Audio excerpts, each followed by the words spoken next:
जय हिंद, वंदे मातरम बच्चों। आज जैसे कि हम प्रश्न बैंक के प्रश्नों को कर रहे हैं। एस ब्लॉक इकाई 10। कौन सा block? S block. S block अध्याय कौन सा? अपना 10। इसके प्रश्नों के उत्तर कर रहे हैं। ठीक है, प्रश्न बैंक के।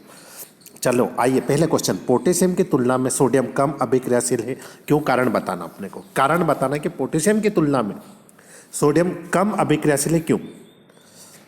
सोडियम का मानक हाइड्रोजन इलेक्ट्रोड 2.71 वोल्ट, जबकि पोटेशियम का मानक इलेक्ट्रोड विभव कितना है? 2.925 वोल्ट की तुलना में अधिक है। इसके अतिरिक्त सोडियम के आयनन एंथैल्पी 496 केजी मोल इनवर्स है, और पोटेशियम के आयनन एंथैल्पी कितनी है? 419 से अधिक होती, अतः सोडियम कम क्रियाशील है। सबसे अधिक क्रियाशील क्या है? पोटेशियम। सबसे अधिक क्रियाशील पोटेशियम। तो आशा करता हूं ये क्वेश्चन समझ में। अगला हमारा जो क्वेश्चन है, निम्नलिखित क्या है क्वेश्चन हमारा? क्वेश्चन देखिए, क्वेश्चन निम्नलिखित संदर्भ में क्षार धातु है, क्षारीय मृदा धातु की तुलना में का आयनन एंथैल्पी, ऑक्साइडों की क्षारकता और हाइड्रॉक्सों की विलेयता। मतलब हमें क्षार धातुओं के बारे में और क्षारीय मृदा धातु की तुलना करनी है। एक तरीके से क्षार धातु और क्षारीय मृदा धातु में अंतर। तो क्षारीय मृदा धातु की आयनन एंथैल्पी, क्षारीय मृदा धातु की आयनन एंथैल्पी क्षार धातु की तुलना में अधिक होती है, क्योंकि क्षारीय मृदा धातु में नाभिकीय आवेश अधिक होता है। क्या होता है? नाभिकीय आवेश अधिक होता है। सेकंड अंतर, क्षार धातुएं क्षार धातु के ऑक्साइड क्षारीय मृदा धातु के ऑक्साइडों की तुलना में अधिक क्षारीय होते हैं, क्योंकि क्षार धातुएं क्षारीय मृदा धातु की तुलना में अधिक विद्युत धनात्मक होती है। चलो अगला ग, क्षार धातुएं हाइड्रोक्साइड क्षारीय मृदा धातु के हाइड्रोक्साइडों की तुलना में जल में अधिक घुलनशील होते हैं, क्योंकि क्षारीय मृदा धातुएं की जालक एंथैल्पी क्षार धातु की तुलना में अधिक होती है। तो ये हमारा सेकंड क्वेश्चन हो गया। आइए तीसरे क्वेश्चन पर आते हैं। लिथियम किस प्रकार से मैग्नीशियम के गुणों से समानता दर्शाता है? लिथियम विकर्ण संबंध वाला आ गया। लिथियम विकर्ण संबंध, लिथियम और मैग्नीशियम के रासायनिक गुणों में समानता। जैसे लिथियम और मैग्नीशियम जल के साथ धीमी गति से अभिक्रिया करते हैं, मतलब दोनों ही जल के साथ किस गति से? धीमी गति से अभिक्रिया करते हैं। इनके ऑक्साइड और हाइड्रोक्साइड गर्म करने पर विधारित हो जाते हैं। दोनों ही नाइट्रोजन से सीधे यौगिक करके नाइट्राइट क्रमशः लिथियम नाइट्राइट और मैग्नीशियम नाइट्राइट 2 बनाते हैं। तो ये पहला समानता हो गई। दूसरा, लिथियम ऑक्साइड और मैग्नीशियम ऑक्साइड जल से अधिक से अभिक्रिया करके लिथियम मैग्नेसाइड बनाते हैं। चलो चौथे क्वेश्चन पर आते हैं। क्षार धातु और क्षारीय मृदा धातु रासायनिक अपचयन विधि में से क्यों प्राप्त किए जा सकते हैं? तो क्षारीय धातु और क्षारीय मृदा धातु सामान्य उपयोग में आने वाले अपचायकों में अधिक प्रबल अपचायक है, इसलिए रासायनिक अपचयन विधियों से प्राप्त नहीं किए जा सकते। देखिए क्वेश्चन क्या था? क्षारीय धातु और क्षारीय मृदा धातु रासायनिक अपचयन विधि से क्यों प्राप्त नहीं किए जा सकते? अब हमने रीजन क्या दिया? क्योंकि क्षारीय धातु और क्षारीय मृदा धातु का सामान्य उपयोग आने वाले अपचायकों में अधिक प्रबल अपचायक है, इसलिए ये सामान्य रासायनिक विधियों से अधिक प्रबल अपचायक है, इसलिए। ठीक है, अगले क्वेश्चन पर आते हैं। प्रकाश विद्युत रासायनिक सेल में लिथियम के स्थान पर पोटेशियम और सीजियम का प्रयुक्त किए जाते हैं, क्यों? तो लिथियम की आयनन ऊर्जा पोटेशियम की और सीजियम की आयनन ऊर्जा से अधिक है। लिथियम की आयनन ऊर्जा पोटेशियम और सीजियम की से अधिक है, चूंकि इन तत्वों के आयनन ऊर्जा कम होती है और जो सरलता से इलेक्ट्रॉन मुक्त कर सकते हैं, इन्हीं का उपयोग प्रकाश विद्युत सेल में होता है। इन्हीं का उपयोग प्रकाश विद्युत सेल में होता है। अतः पोटेशियम और सीजियम का उपयोग प्रकाश विद्युत सेल में होता, लिथियम का नहीं।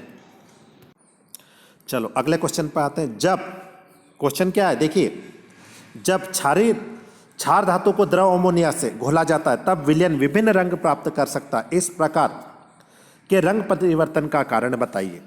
तो जब क्षारीय धातु को द्रव अमोनिया में घोला जाता है तो अमोनीकरण धनायन अमोनीकृत होकर इलेक्ट्रॉन बनाते हैं, इसलिए यह एम के लिए, ये जो एम है, एम की जगह आप कोई भी धातु रख दो, क्षार धातु, ठीक है, एस ब्लॉक के तत्व, ये अमोनिया से क्रिया करता है M+ और ये इलेक्ट्रॉन निकल रहा है, तो ये अमोनिक इलेक्ट्रॉन दृश्य प्रकाश से ऊर्जा को अवशोषित कर उत्तेजित हो जाते हैं और विलयन में गहरा नीला रंग उत्पन्न करते हैं। सांद्र विलयन में नीला रंग कांस्य रंग में बदल जाता है। अच्छा, अगले क्वेश्चन पर आते हैं। बहुत बार पूछ चुका है, वेरी इंपॉर्टेंट। ज्वाला को बेरिलियम और मैग्नीशियम का कोई रंग प्रदान नहीं करते जबकि अन्य क्षारीय मृदा धातुएं ऐसा करती, क्यों? बेरिलियम और मैग्नीशियम, Be और Mg, मैग्नीशियम यौगिक ज्वाला को विशिष्ट रंग प्रदान नहीं करते क्योंकि इन तत्वों का आकार छोटा होता है और इनकी आयनन ऊर्जा अधिक होती है, अतः ज्वाला के ताप द्वारा दृश्य प्रकाश क्षेत्र में इलेक्ट्रॉन को उत्तेजित कर पाना असंभव होता है। अगला क्वेश्चन देखिए, लिथियम कार्बोनेट तथा कम ताप पर और सोडियम कार्बोनेट उच्च ताप पर क्यों विघटित हो जाते हैं? तो लिथियम कार्बोनेट कम ताप पर और सोडियम कार्बोनेट उच्च ताप पर विघटित हो जाते हैं क्योंकि लिथियम कार्बोनेट ऊष्मा के प्रति सोडियम कार्बोनेट से कम स्थायी, क्योंकि लिथियम का आयन होता है और बड़े ऋण आयनों को ध्रुवित कर लिथियम ऑक्साइड कार्बन डाइऑक्साइड का निर्माण करता है, अतः लिथियम कार्बोनेट कम ताप पर विघटित हो जाता है और आयन का आकार बड़ा होता है। कार्बोनेट करने में असमर्थ है, इसलिए सोडियम कार्बोनेट उच्च होते हैं। यह हमारे 90वें प्रश्न का उत्तर है, क्षारीय धातु है, तो आप इसे लिख लीजिएगा, ठीक है, स्क्रीनशॉट लेकर। ये रिएक्शंस है। आइए अगले क्वेश्चन पर आते हैं। देखिए, ये क्वेश्चन बहुत इंपॉर्टेंट है, इसलिए इसको 10वां कि मैग्नीशियम क्या होता है जब मैग्नीशियम को हवा में जलाया जाता है। क्या होता है जब मैग्नीशियम को हवा में जलाया जाता है? बिना बुझे चूने को सिलिका के साथ गर्म किया जाता है और क्लोरीन बिना बुझे चूने से अभिक्रिया करता है। तो देखिए, ये मैग्नीशियम को ऑक्सीजन के साथ गर्म करते हैं, को हवा में जलाया जाता है तो मैग्नीशियम ऑक्साइड बनाता है। क्या बनाता है? Magnesium oxide. जब मैग्नीशियम को ऑक्सीजन के साथ गर्म करेंगे तो क्या बनेगा? Magnesium oxide. इसी प्रकार ये बिना बुझा चूना हो गया, इसको सिलिका के साथ गर्म करते हैं, SiO2 सिलिका, तो कैल्शियम सिलिकेट ऑक्साइड बनता है। इसी प्रकार क्लोरीन को बुझे हुए चूने से अभिक्रिया करा रहे हैं तो ये क्या बन रहा है? कैल्शियम क्लोराइड और कैल्शियम ऑक्सीक्लोराइड, विरंजक चूर्ण और जल। इसी प्रकार कैल्शियम नाइट्रेट को गर्म किया जाता तो ये कैल्शियम नाइट्रेट की अभिक्रिया हो गई। तो ये आशा करता हूँ ये भी समझ में आ गया होगा। अब हमें ये निम्नलिखित संरचना बतानी है। तो संरचना में आप देखिए कि निम्नलिखित संरचना को बताइए। बेरिलियम क्लोराइड, तो ये बेरिलियम क्लोराइड है, ठीक है। ये संरचना बताइए। बेरिलियम क्लोराइड ठोस, ये बेरिलियम क्लोराइड ठोस बहुलक, तो ये संरचना हो गई। इसी प्रकार सोडियम और पोटेशियम के हाइड्रोक्साइड कार्बोनेट जल में विलय होते हैं जबकि मैग्नीशियम और कैल्शियम के संगत लवण जल में अल्प विलय होते हैं। तो इसका उत्तर ये यहाँ से यहाँ तक आप कि सोडियम और पोटेशियम के आयनों का आकार मैग्नीशियम और कैल्शियम के आयनों के अपेक्षा बड़ा होता है। बड़े आकार के कारण सोडियम और पोटेशियम के हाइड्रोक्साइड कार्बोनेट में जालक ऊर्जाओं का मान मैग्नीशियम और कैल्शियम हाइड्रोक्साइड कार्बोनेट की जालक ऊर्जाओं के मान से बहुत ही कम है। यही कारण है कि सोडियम और पोटेशियम के हाइड्रोक्साइड कार्बोनेट जल में आसानी से विलय होते हैं जबकि मैग्नीशियम और कैल्शियम हाइड्रोक्साइड कार्बोनेट में जल में अल्प विलय होते हैं। यह अपना लिथियम, ये क्वेश्चन उतार लीजिएगा सभी, यहाँ पे 13 नंबर का, ठीक है। 2-3 क्वेश्चन और बचे। देखिए, ये 16 नंबर का क्वेश्चन है, ये भी बहुत ईजी है कि लिथियम एकमात्र ऐसी क्षार धातु है जो नाइट्राइड बनाती है। समझाइए, अन्य क्षार धातु के अपेक्षा